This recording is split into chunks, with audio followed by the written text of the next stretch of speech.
युधिष्ठिर को लेकर के भगवान कृष्ण पहुंचे हैं भीष्म पितामह के पास में, भीष्म पितामह के पास में, और स्वर चेंज हो गया। और भीष्म पितामह के पास में भगवान श्री कृष्ण पहुंचे, राग चेंज हो गया। बोल भक्त वत्सल भगवान की जय हो। भीष्म पितामह के पास 52 दिनों से भीष्म पितामह बाणों की सैया पर सोए पड़े हैं, लेटे हुए हैं, बूंद बूंद करके रक्त निकल रहा है और प्रतीक्षा कर रहे हैं कब कृष्ण दर्शन देने आएंगे, कब मैं अपने प्राणों का त्याग करूंगा, क्योंकि भीष्म पितामह को इच्छा मृत्यु का वरदान है। भगवान श्री कृष्ण सभी पांडवों को साथ में लेकर के, द्रौपदी माता कुंती को साथ में लेकर के आए हैं। भगवान श्री कृष्ण आए, भीष्म पितामह के चरणों में प्रणाम किया, भीष्म पितामह ने आशीर्वाद दिया है। कहते हैं उधर उधर भगवान भीष्म पितामह को प्रणाम कर रहे हैं और इधर भीष्म पितामह भगवान को प्रणाम कर रहे हैं। भगवान क्यों कर रहे हैं? क्योंकि भीष्म पितामह बहुत बड़े हैं और कहते हैं बड़े लोगों के चरणों में प्रणाम करने से 4 चीजें बढ़ जाती है। क्या? कि अभिवादनशीलस्य नित्ये वृद्धौपसेविने चत्वारि तस्य वर्धन्ते आयुर्विद्या यशो बलम। आयु बढ़ती है, विद्या बढ़ती है, यश बढ़ता है, बल बढ़ता है। जो लोग अपने बड़ों के चरणों में प्रणाम करते हैं, जो लोग अपने माता पिता के चरणों में प्रणाम करते हैं, जो अपने सास ससुर के चरणों में प्रणाम करते हैं, जो गुरुजनों के चरणों में प्रणाम करते हैं, जो संतों के चरणों में प्रणाम करते हैं। आप करते हो कि नहीं करते? कौन कौन करता है? सारे करते हैं? अरे वाह, जब तो नारनूल का नाम बड़ा बड़ा हिट लिस्ट में रहता है। बोलो राधे राधे। जरूर करना चाहिए। अच्छा ये बताओ कौन नहीं करता? सब करते हैं महाराज। एक बार ताली बजाओ जरा खुद के लिए। हा जरूर करना चाहिए महाराज। एक माता जी मेरे पास में आई। अब मनीष भैया कुंडली देख रहे थे, जन्मपत्री देख रहे थे, तो मनीष भैया बोलने लगे, माता जी तुम्हारे बेटे की कुंडली में बृहस्पति का दोष है, गुरु का दोष, तो क्या करें? बोले फिर ये पूजा करानी पड़ेगी, आपको ये पाठ कराना पड़ेगा। मनीष भैया बड़े बड़े उपाय बताते हैं फिर, है ना? अब बोले मेरे पास तो पैसे है नहीं पंडित जी, मैं कैसे कराऊं? मैंने कहा माता जी एक बिना पैसे का उपाय बताऊं, बेटे का सारा दोष दूर हो जाएगा। बताओ गुरुजी, थे बताओ। एक काम करो, बेटे को बोलो रोज, पास में ही बैठा था, अरे बेटा रोज मम्मी पापा को, चाचा चाची को, ताई को, ताऊ को, बड़ों को, सब लोगों के चरणों में प्रणाम कराकर, जो लोग बड़े दिखे उनको धोख लगाया कर, चरणों में प्रणाम कराकर सारा दोष दूर हो जाएगा। ठीक है? बोले हाँ जी गुरुजी। करेगा? अब सोच में पड़ गया, क्या हुआ, करेगा कि नहीं करेगा? बोले गुरुजी कर तो लूं, फिर करेगा कि नहीं करेगा?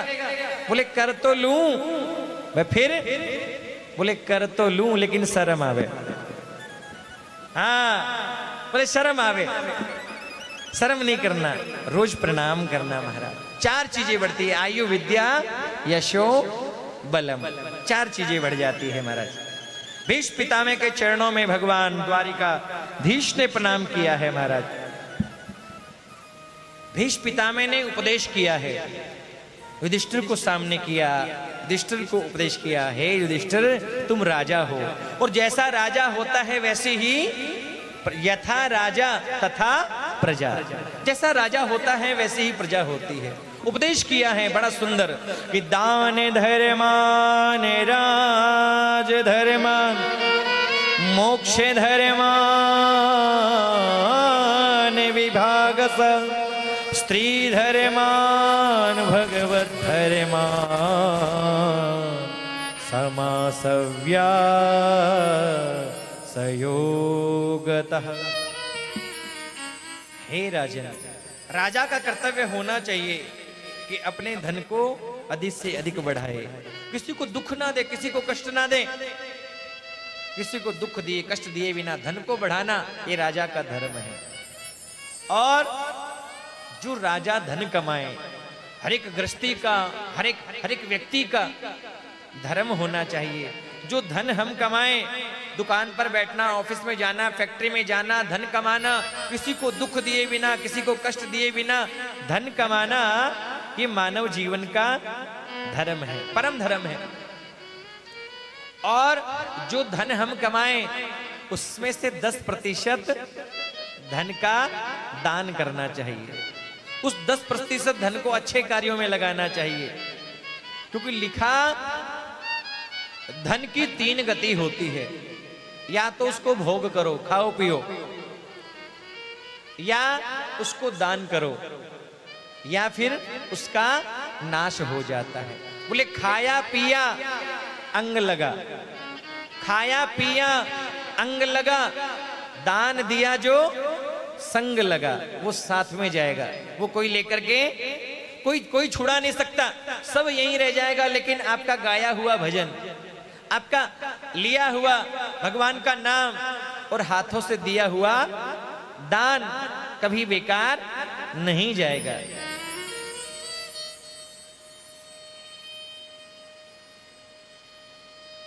जो धन हम कमाए उसमें 10% का दान करें।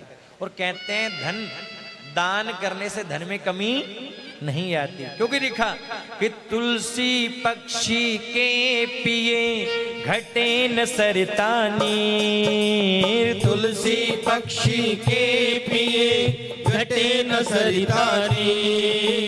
दान दिए धन ना घटे, कह गए दास कबीर। दान दिए धन ना घटे, कह गए दास कबीर।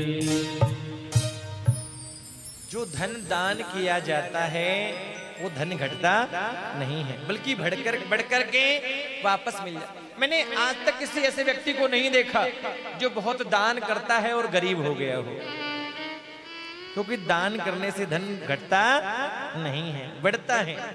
तुम 1 दोगे वो तुम्हें 10 देगा, तुम 1 पैसा दोगे वो 10 लाख देगा।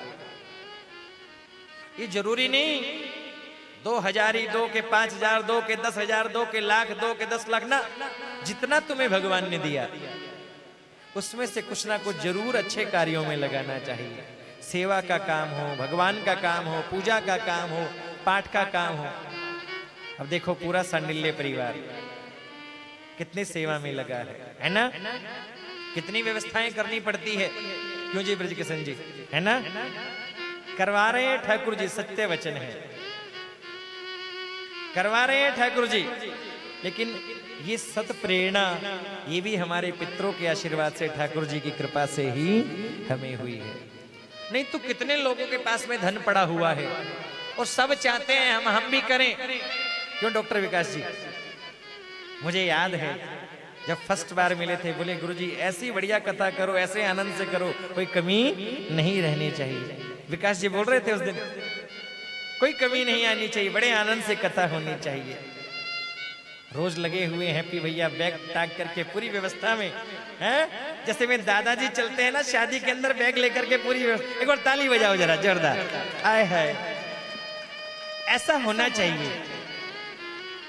अब मैं सबके नाम नहीं जानता, दीपक भैया बैठे हैं, सोनू भैया, और ये क्या नाम, ये मैं अभी बताया था मुझे, गोपाल जी बैठे हैं, विजय किशन जी बैठे हैं, अजय जी बैठे हैं, अनिल जी बैठे हैं, आदरणीय दया किशन जी बैठे हैं। पूरा परिवार बड़ी सेवा में लगा है। जिसका तन से सेवा करनी है तन से लगा है, धन से लगे हैं, मन से लगे हैं, पूरा परिवार सेवा में लगा है। भाग्यशाली होते हैं वे लोग जिनका धन अच्छे कार्यों में लगता है।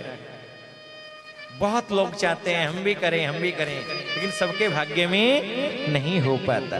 भाग्यशाली होते हैं वे लोग जिनका धन अच्छे कार्यों में लगता है महाराज। लेकिन सबका धन अच्छे कार्यों में नहीं लगता।